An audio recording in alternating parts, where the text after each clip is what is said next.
We've been talking about Parshat TZAV. It's a Torah portion that deals with sacrifices, and for many of us, that makes it jarring. It is a complicated thing for us to try to enter into a narrative that has such a different worldview, a different experience. We're taught by many of the commentators throughout Jewish history that speaking about the sacrifices is our modern way of tapping into their power. We aren't required to offer those sacrifices anymore. There is no temple in Jerusalem, not for the last 2,000 years. And we pivoted in many ways. It was a shift in our ancient technology, actually, to come to a place where we could offer verbal prayers instead of animal sacrifices. But we are taught that we should not forget the power of what the sacrifices represented. They were regular ways of connecting to the divine. They were the how to when we needed to make sense of the world.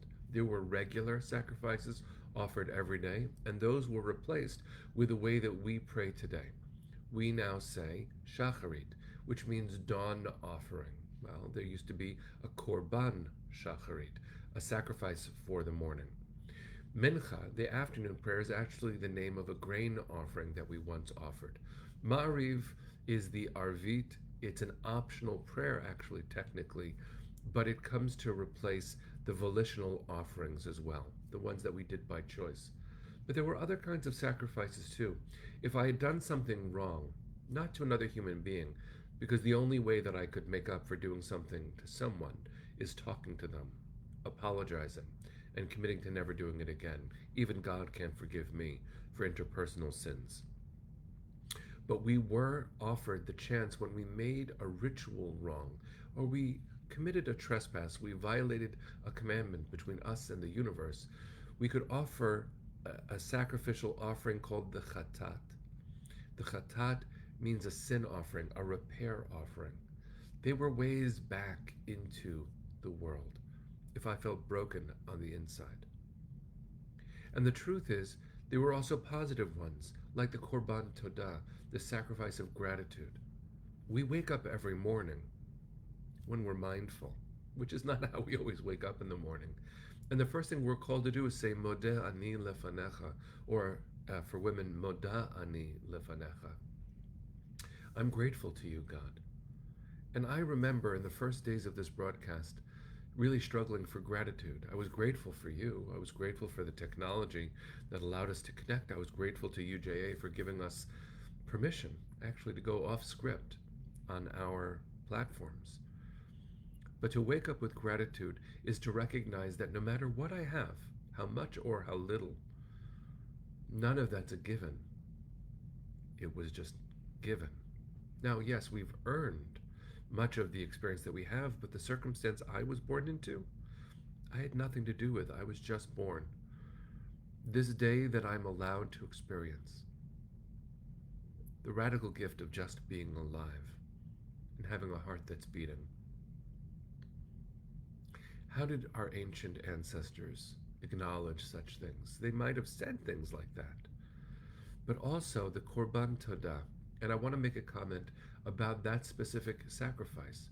The korban todah, the thanksgiving offering, was typically an animal, and also something was meant to accompany it, unique compared to all the other sacrifices.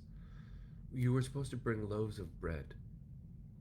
And Shira Hecht-Kahler, who is a wonderful scholar, the director of the 929 Project in Israel, helping people all over the world learn Torah every day. 929 is the number of chapters in the Hebrew Bible. She has a comment on mydewishlearning.com where she says something really fascinating, that the Korban Todah, the Thanksgiving offering, was accompanied by the gift of lechem, the gift of bread. And that bread was meant to be fully risen bread as compared to matzah. Matzah, right, we're going to experience in just 3.5 weeks. Matzah is humble bread, incomplete, truly, in the experience of life. The reason that we have matzah is to remember what it was to run for our lives. And we didn't have time for the dough to bake. But fully baked bread, leavened food, is it represents abundance, the fullness, the possibilities. And in fact, that's the posture. That's the posture of gratitude. What a fascinating thing it is to say, not only do I have enough to offer some of what I've got, I have more than enough. Korban Todah, the sacrificial gift that was gratitude, is something that we actually could continue to do today if we are mindful enough. Parshat Tzav, the Torah portion, deals with the intricacies of sacrifice. It feels hard to penetrate, it really does. It's not my favorite. I'm supposed to say it's my favorite, but it's not. Because I don't really understand the world of sacrifices. But it might be that that's my work to do. It might be that the great work that each of us is called to do as moderns is recognize how and where sacrifice still does exist in our world. And I've been wearing on my chest, and many of you have been wearing on yours, something that brings me into sharp relationship with my people and my ancestors, my world, and what I refuse to consider a sacrifice, but what I would sacrifice everything to have back. Friends, the men and women who are fighting with Tzahal, fighting for Israel's defense forces, are sacrificing so much right now. How can we show our gratitude? How can we make a Korban Todah, a sacrificial offer of gratitude for what they are sacrificing, risking? Our people is in a moment where that vulnerable nexus between us and God is fully open again. The gates of heaven are open. What's the offering? What's the message that you bring today? The gratitude for life itself. Let's begin there. But what are the other things that you would name? What would you sacrifice something for? What matters most to you? Where is your life feeling full? And where is it not? Gratitude anyway, but where are those things for you? What are those things for you? With the gates of heaven open, what would you say?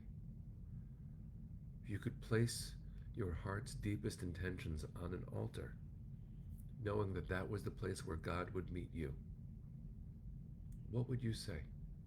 What would you offer? There is so much to say. There is so much to say. There's so much to offer.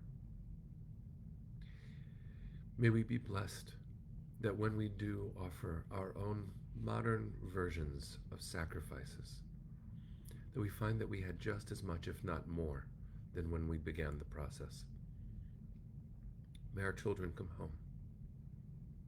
May our grandparents come home. May they sacrifice no more. May we do everything we must,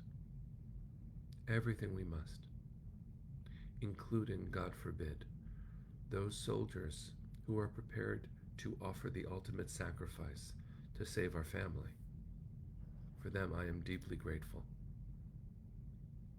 There is so much to share, friends, and this Parsha has so much more than I gave it credit for. The universe of sacrifices has a lot of wisdom to teach us. Let me offer an after-the-fact dedication. Our beloved friend Penny, who's been keeping count of our broadcast and our community, who loves so deeply so many people. Blessed to be her friend. Today would have been her mother's birthday. Your mother of blessed memory, who was the first woman president of UJA. Penny, may her memory be for a blessing. And I know, as is everyone in your world, my friend, that you are such a gorgeous legacy to your mother. And the strength that you bring our community is exactly the gift that she would have had you bring. So, friends, from my heart to yours, both broken and whole, acknowledging what's missing and also feeling some deep abundance because of you, because of the sky, because of the gift of our people, the strength of our young soldiers, the resilience that we are demonstrating to the world in the face of so much. I have gratitude to offer today. And I have other prayers too. So, sing with me.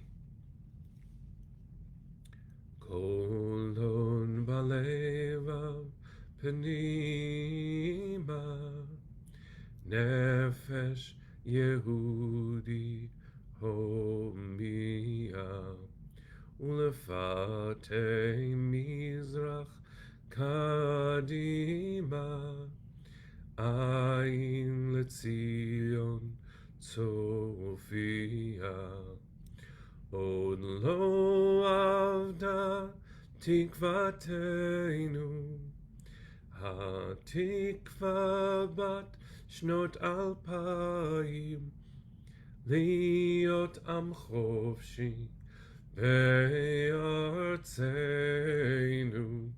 Eretz Zion v'Yerushalayim Liot am chofshi be'artzenu Eretz Zion v'Yerushalayim.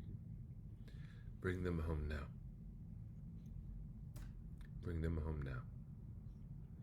Am Yisrael Chai. See you tomorrow, friends. Take care.